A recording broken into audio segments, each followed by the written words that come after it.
es peor que los que hemos atravesado, desde el punto de vista epidemiológico, pero además desde el punto de vista de la acumulación de cansancio y de la falta de resortes e instrumentos para lidiar con esto. Y emocional, ¿no? Emocional, digo, la gente está en un momento complicado por todo lo que decíamos acá recién. Sí, está, a ver, yo creo que naturalmente que la pandemia, con todas las angustias que genera, con todas las restricciones que genera, con toda la pérdida de vínculos que genera, cambia el estado emocional, lo hace más volátil. No lo digo como profesional de nada, lo digo por evidencia de todo lo que tengo alrededor. Claro. Pero además en Argentina hay un elemento adicional que es, este es el día de la marmota. Argentina no sale nunca. Siempre no es solo de la mismo. pandemia, Sí. es de... Yo escuchaba el tape de Cristina en la época que parece que Argentina hace poco hubiera vivido una holgura gigantesca. Hace mucho tiempo que la principal preocupación de las familias argentinas es llegar a casa, es decir, con un transporte que funcione y que le lleva un montón de tiempo, seguros, es decir, llegar a casa y llegar a fin de mes. O sea, No lo es de básico, ahora, de básico, hace un montón. Claro, claro. Y tenemos 42% de pobreza, tenemos 51% de pobreza en el conurbano, tenemos 70 y pico en los menores en el conurbano.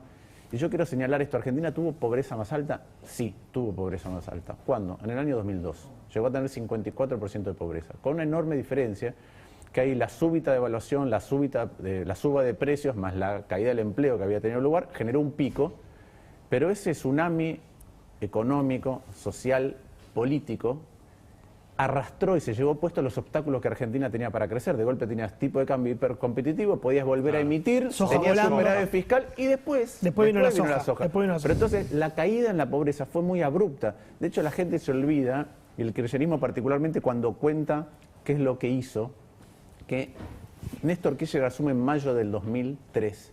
Entre enero y mayo del 2003, esos 5 meses, Argentina venía creciendo al 10% por año con 5% de inflación. Eso lo borraron, ¿no?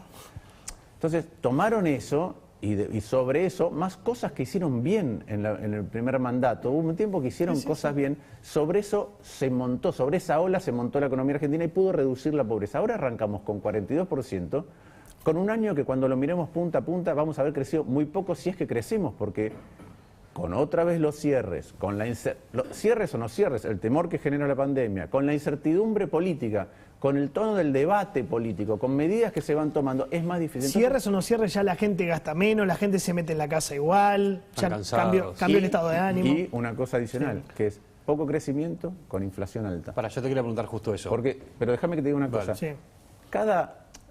Nosotros, para poder comprar, vos lo que me dices cuánto ganás en términos de tu poder de compra. Si tu ingreso sube menos que menos que los precios de las cosas, vos podés comprar menos. Cada vez que vos perdés 1% de tu poder de compra, cada vez que la inflación es más alta que tu ingreso, vos perdés 1% de tu poder de compra, se generan 235.000 nuevos pobres en Argentina. Un punto. Tremendo. Un punto. Medio punto de pobreza sube cada vez que se pierde un punto de tu capacidad de compra. Vos hablabas del rebote de la crisis 2001, que fue una crisis súper profunda. Ahora pareciera que la crisis es más lenta, ¿no? Que la curva va más despacio. O por lo menos da esa impresión, vos lo podés explicar mucho mejor. ¿Vos crees que va a tardar mucho más que volvamos a crecer como país y a nivel económico? La última vez que te entrevistamos dijiste 4 o 5 años, pero da la sensación que es como la ranita que siempre da el ejemplo Johnny.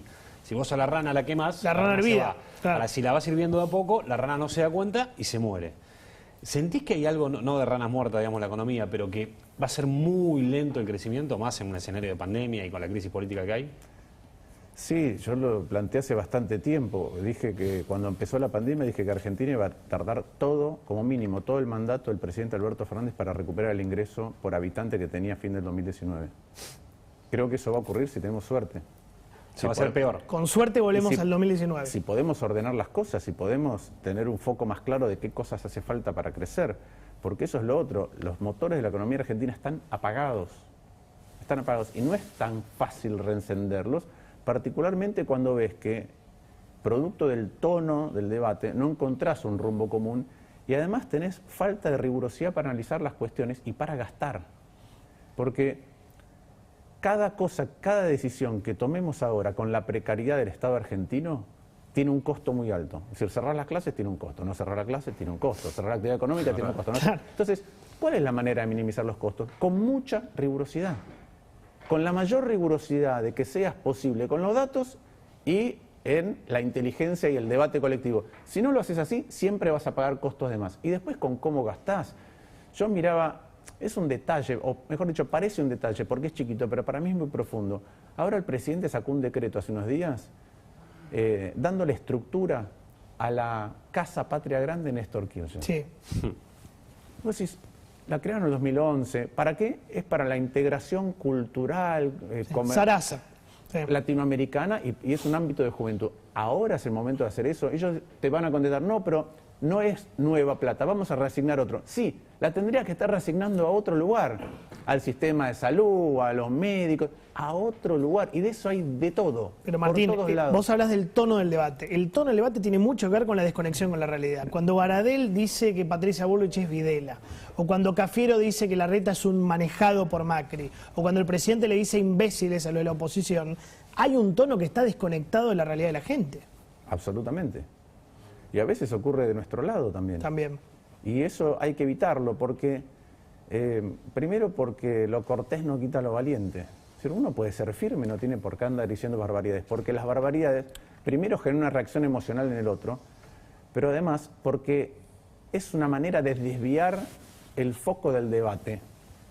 Me acuerdo Fernando Sánchez, que era candidato conmigo a vicejefe de gobierno, De la siempre coalición, decía... sí. Legislador fue también. ¿Eh? Fue legislador porteño. Legislador porteño. Claro, sí, fue diputado nacional, pero Fernando siempre decía, cuando se grita mucho se dice poco. ¿Y sí? Si estás gritando mucho, no estás discutiendo nada en profundidad, porque lo primero que es una andanada de un lado y del otro, y no vas a los números correctos, no vas a los argumentos correctos, no vas a las premisas correctas, no vas a los encadenamientos lógicos correctos. Bueno, así es como estamos debatiendo. Bueno, vamos, así es muy difícil vamos al salir. debate de las escuelas, que es justamente esto. ¿Cuál es tu postura? Porque hay mucho grito y poco dato con el tema de las escuelas. ¿Vos cómo lo ves? Lo primero que hay que decir es, la posición nuestra no es solo la mía, no es que las escuelas no se cierran nunca jamás. Porque es probable que en algún momento tengas que cerrar las escuelas. Ahora, si un día cerrar las escuelas, nuestra postura es, más vale que haya cerrado todo el resto Que sea lo antes. último. Más vale que sea lo último que haya cerrado. Ahora, ¿las medidas son todo o nada? Tampoco, porque Argentina, cuando ves la dinámica de las medidas del año pasado y los resultados, fue muy mala en comparaciones internacionales en casi todas las dimensiones. Entonces, eso afecta al debate de hoy, porque hay un cansancio acumulado.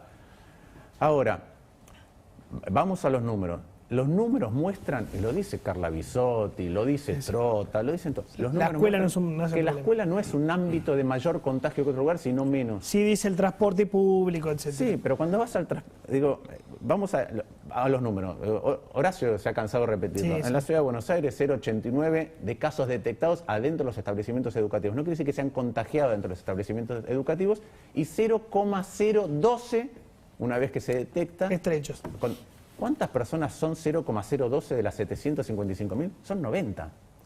Claro. Para ponerle cifras, son 90 personas en 755.000 personas. En Entre 8 12 semanas. ¿Eh? En 8 semanas. En 8 semanas. Entonces, que también el tiempo es ¿Ocurre ahí? importante. ¿Ocurre ahí? No, no está ocurriendo ahí. Segundo, los chicos salen, los adolescentes, los saco de ese ámbito. ¿Y a dónde van a estar? ¿En un ámbito donde hay más protocolos, más cuidado, No. más detección? Para estar más desprotegidos. Van a estar más desprotegidos. Entonces, ya sabemos que en la escuela no. Entonces, preservemos la escuela. Entonces, ¿es el transporte? Bueno, perfecto. Entonces, ¿por qué cerramos la escuela? Voy a otro punto. ¿Es el transporte en el AMBA, entre las dos jurisdicciones? Bueno, la enorme mayoría de los chicos viven cerca de la escuela. ¿Puede ser que haya docentes que se trasladen? Sí. Bueno, bajemos a todos los demás que no sean esenciales del transporte interurbano Claro. y así resolvemos el problema del transporte. Pero decir que uno resuelve el problema del transporte porque cierra la escuela no está bien. ¿Compartís lo que dice No, Martín? sí, no hay duda.